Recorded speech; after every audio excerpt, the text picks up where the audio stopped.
I go where I am known. I go where I'm not an illusion. Where I go, I've noticed. Everybody goes there. Everybody goes there.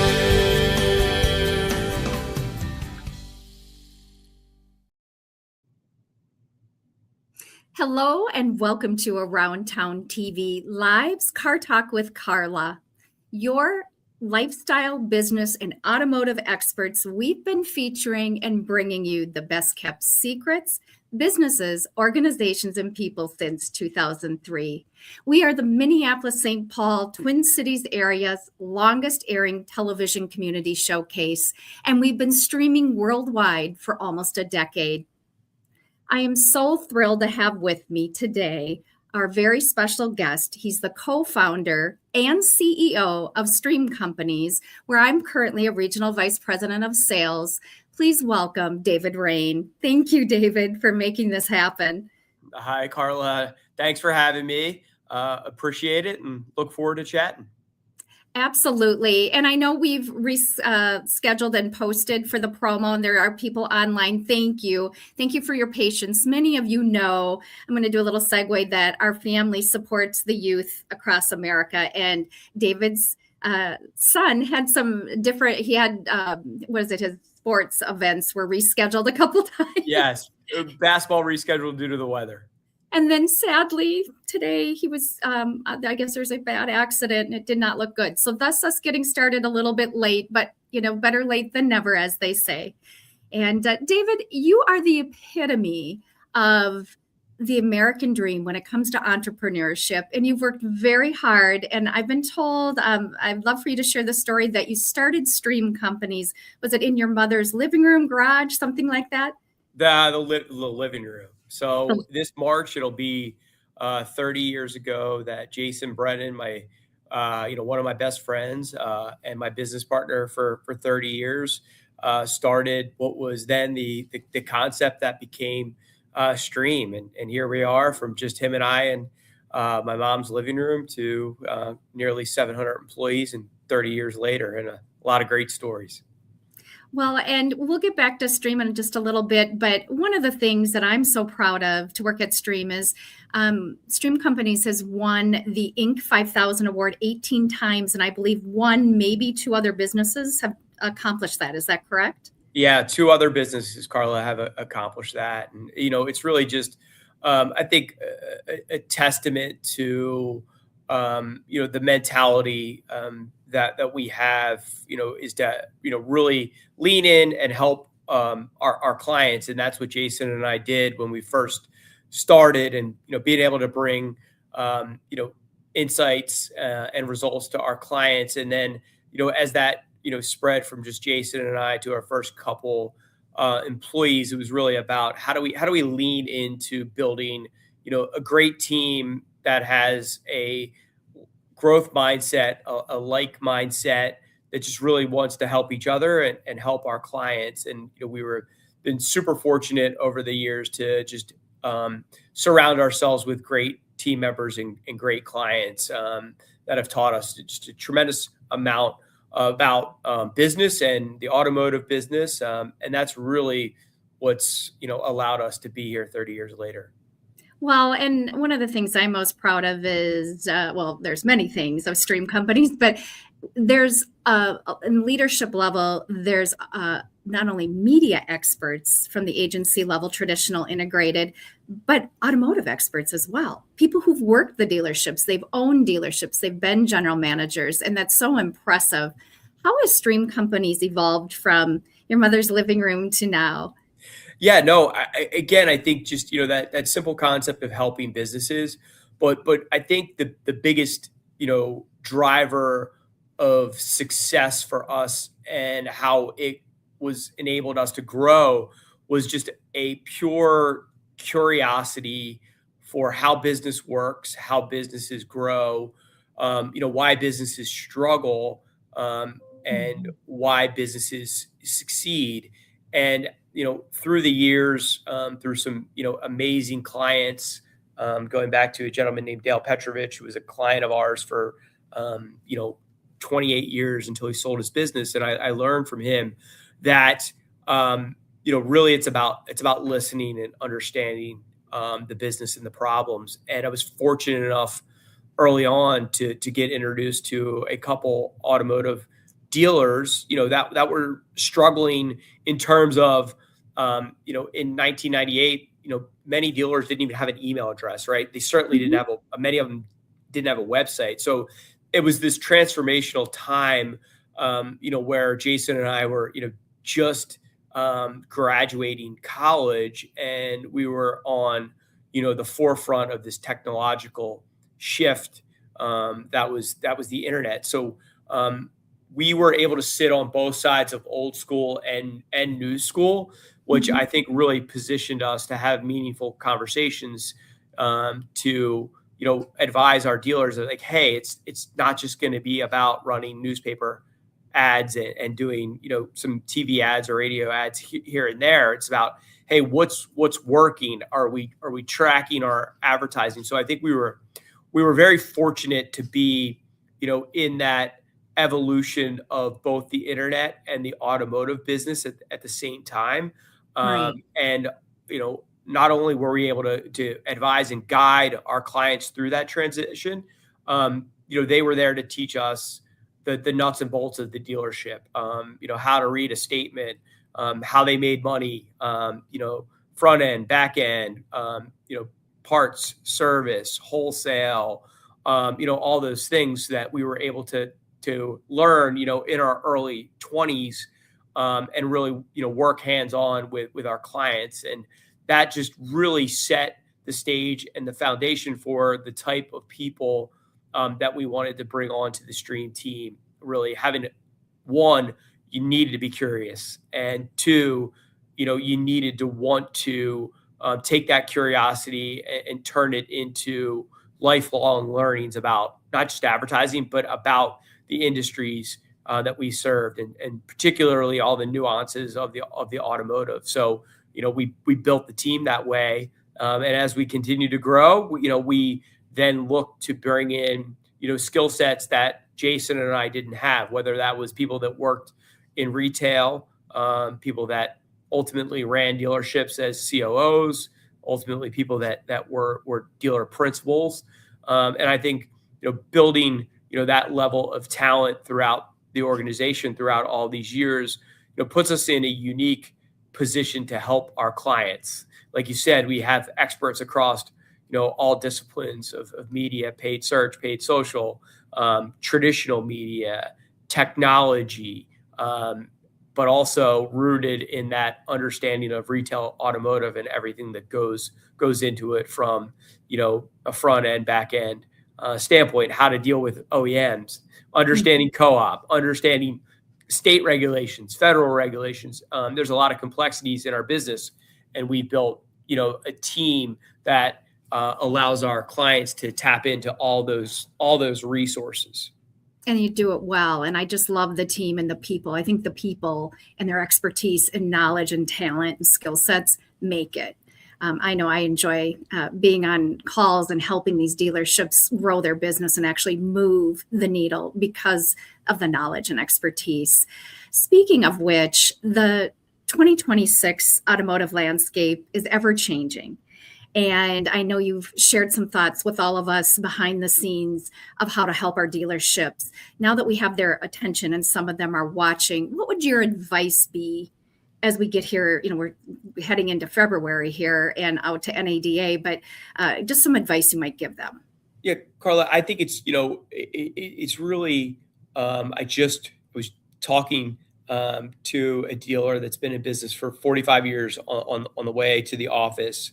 You know, he's in a little bit more rural market. I think as you talk to, whether it's the publics or the big, you know, independent groups, or some of these single point or multi-point dealers, you know, they're really thinking about a couple things. One is, you know, they want to continue to be sales effective from a new car standpoint, so they can, you know, continue to earn their allocation for new cars, especially for some of the brands where, you know, day supply is a little bit tighter, you know, the Toyotas, the Lexuses of the world. So they need to continue to focus on on throughput of moving their inventory.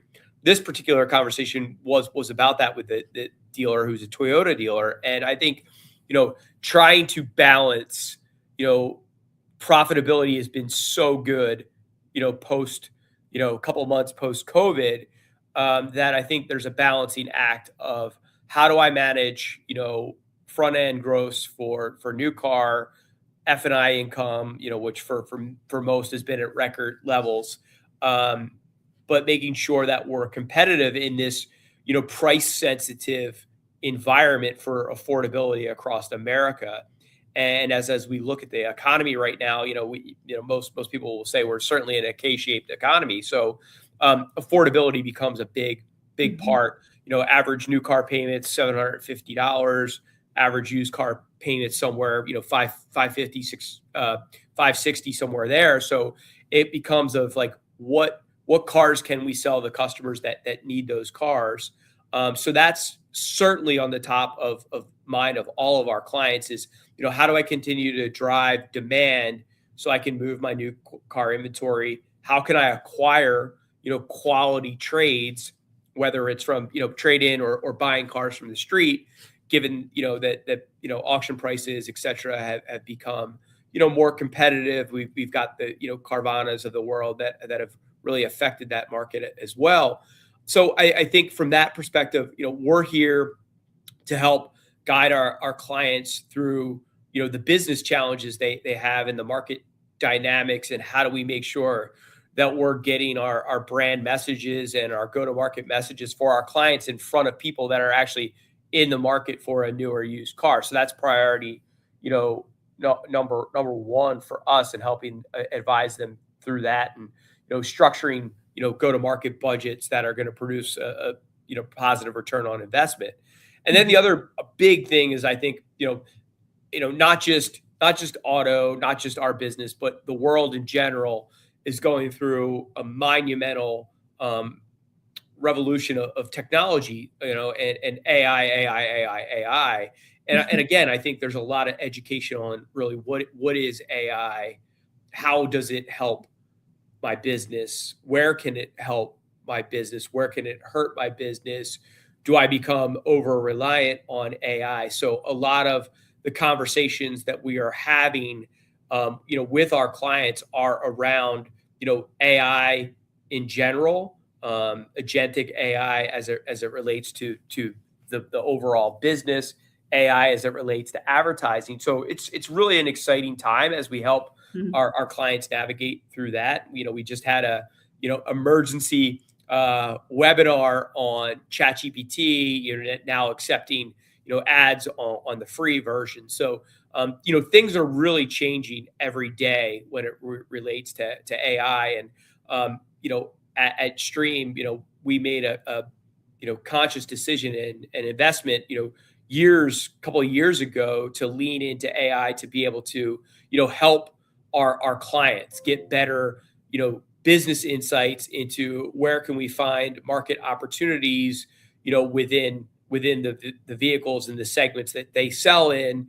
Where can we find those shoppers, and how can we put messages in front of those shoppers and be more efficient with our spend and more effective with our spend? So I'm really excited. I got to go through that .com internet transformation back starting in 1998 when I referred to that, and really through 2000, 2001, and then the next couple of years where every dealer then started to get a website. Then they started to dabble in paid search, and now we've seen the complete shift of traditional media reverse from back then it was 80-90% of the spend. Now it's 10-20% of the spend, if any of the spend. So I do think there is a big opportunity in the industry where there's a lot of dealers that have gotten away from awareness advertising, and awareness drives activity and it drives that funnel. And I think sometimes a lot of people in this day and age of instant gratification and leads have really missed the boat on that awareness. And we have some amazing clients that especially leaned heavy into awareness during COVID that have just exploded with market share and 300-400% sales effective with the brands that they sell. So we've really seen a tale of two different strategies where we've seen one be real successful and one really not be as successful, and put some of our clients behind the eight ball. Other clients did just fine because it was an inventory driven environment. But now here we are, January 30th, 2026, Wow. and the environment has changed. And it's really, you need to be focused on retail.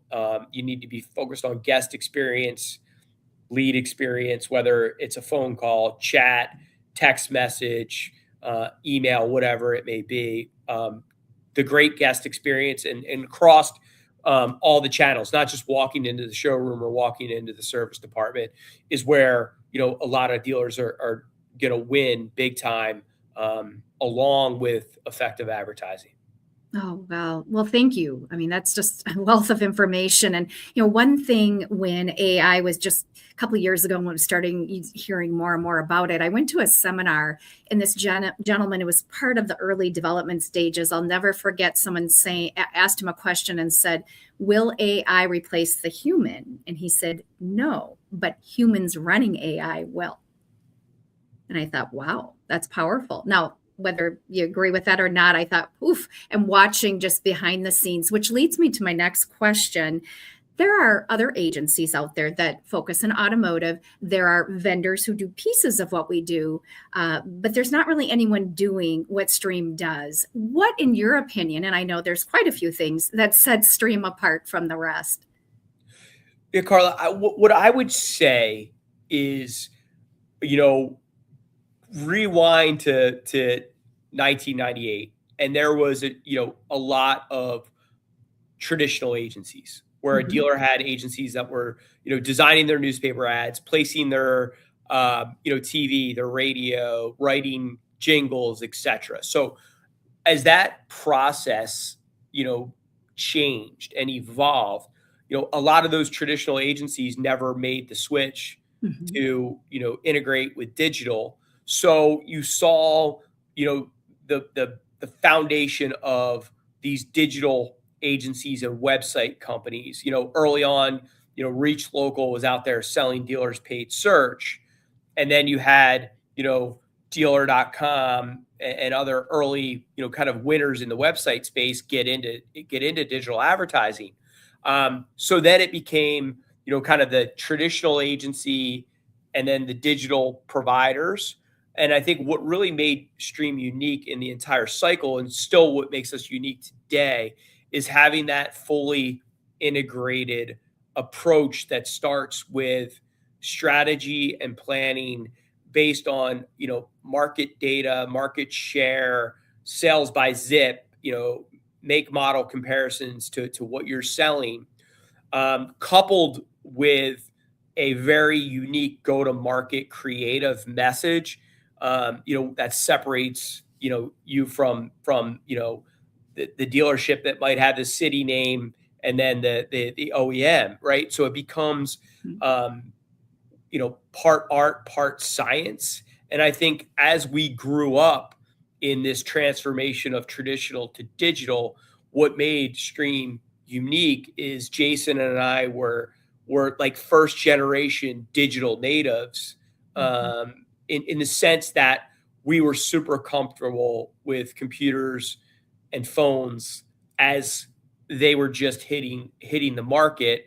And Jason was a tech junkie. So that allowed us to be ahead of the curve. And then as the years passed, we built out even a more robust digital practice. And then OEM programs became a thing where the OEMs had certified programs. And I think we just had the foresight to put all of those things together. So when we were going to market with our dealer partners, it was, what's our go-to-market strategy? Where can we win by zip code, by model, what's our pricing strategy? What's our promotion strategy? Do you have the right people in the dealership to meet all of those demands? So I think that when you think about, the word agency or vendor or digital marketing company, Mhm. Stream has really found a niche in where they're integrated partner, Yeah. and that partnership is not just one thing. And our longest, most successful relationships have been built around all aspects of the business, all the profit centers of the business, all the disciplines of marketing and advertising, and then ultimately how to put that together. And Mhm. then most importantly, how to keep ahead of where the market is going, where technology is going, where guest experience is going. So I think that from that perspective, that's what's made us continue to grow, and our clients continue to grow. Is really having that mindset of how do we get better every day? How do we help our clients get better every day? And how do we help them navigate the constant changing thing we call the automotive industry. Absolutely. And one of the things I've noticed, having been in traditional media almost 4 decades, but newer to I've sold to the automotive dealers, but kind of transferring to this, whether you have proprietary software. One of the things I've noticed that sets you apart is, and us, I should say, because I'm part of that, is when I'm out there talking to people, a lot of my dealerships will hear, oh, I've got the latest and greatest, it's going to move the needle. Well, I can go in and show them how to help with their P&Ls, and the information that we can show them in real time of their market share compared to their competitors is also, I think, a key thing that sets us apart. Absolutely. And Carl, I also think it's so important that, a lot of times, a GSM, a GM, a dealer principal, a marketing director, a CMO, like they're looking for that silver bullet, right? Mhm. And for the most part, there is no silver bullet that's going to turn your business around in 30 days. So it's really about understanding, where is your dealership at, all aspects of it, right? New car, used car, service, parts, and then also seeing where the market is and what Mhm. opportunities exist within your market, and being realistic to say, hey, this is the total units being sold in your market on any given month. Here's the breakdown by make, by model. Here's what you have. Here's what you're facing competitive dealers selling into your market. Here's what you're selling into their market. Here's where the opportunities exist. And that takes a strategy, right? And you need to put that strategy together to say, hey, here's how we're going to attack, the north side of the market or these specific zip codes, because that's where the opportunity is. And having a strategy in place to be able to do that is really how you're going to move the needle. And at the same time, you need to make sure you have the people in place, right? Like if we're Mhm. driving leads or driving phone calls or driving showroom visits or chats or whatever it may be, that guest experience needs to match the message that we were putting out in market. And that's really, again, where we see the perfect combination of when we have a really strong operator and we have a really strong go-to-market, plan. That's where the magic happens, and that's where real success happens. So there's some tough conversations sometimes, right? Sometimes Mhm. it's you know we're not performing, or we're not driving the opportunities, or sometimes it's we're driving the opportunities and we don't have the right people handling the opportunities. So Mhm. that's really what the partnership mindset comes in. And that's, again, we're not we don't want to be a vendor. We don't want to be considered a vendor. We want to have thoughtful, meaningful conversations with our clients that sometimes might make us uncomfortable, and sometimes are going to make them uncomfortable, because at the end of the day, growth comes from being uncomfortable. Absolutely. And I think a lot of these dealers appreciate that we were looking at a partnership. that we do care, and this isn't just we're trying to sell you something. We want you to be successful, and that doesn't happen overnight. And here's our plan. Here's our thought. Switching gears a little bit, next week, NADA. I've never been. It'll be my first time, but I know you're a veteran to NADA. Let's talk about that. Yeah, super excited about NADA, especially coming off, last year's snowstorm in New Orleans.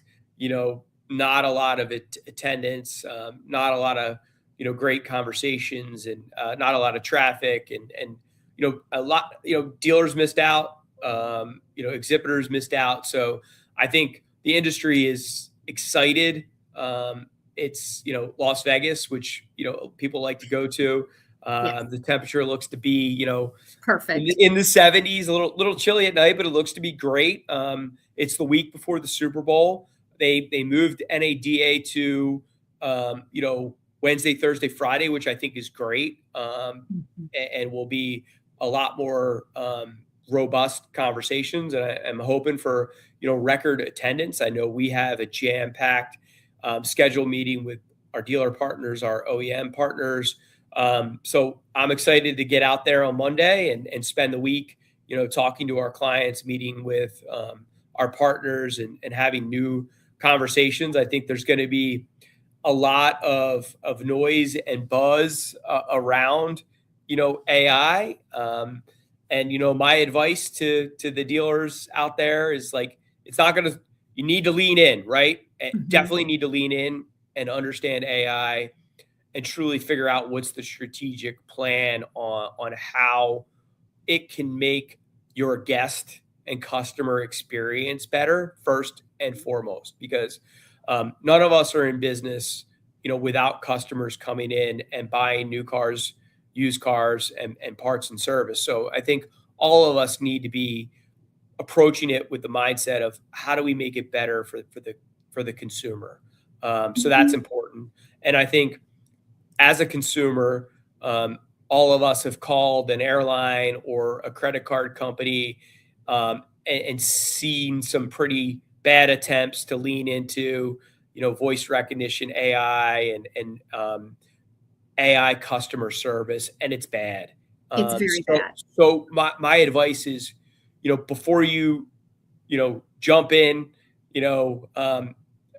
feet first, head first, whatever you call it, really try to understand the business problem that you're trying to solve for, and what's your overall strategy.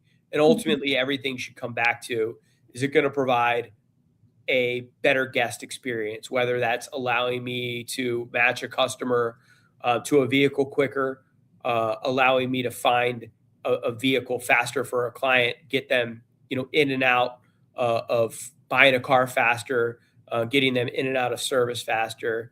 So I think if you think about, that first, then you can then have that, conversation with yourself, or pencil the math to say, hey, this not only is going to provide a better experience for my customers, but it's going to help me, increase, profitability for the dealership. But I think you need to start with the customer in mind first.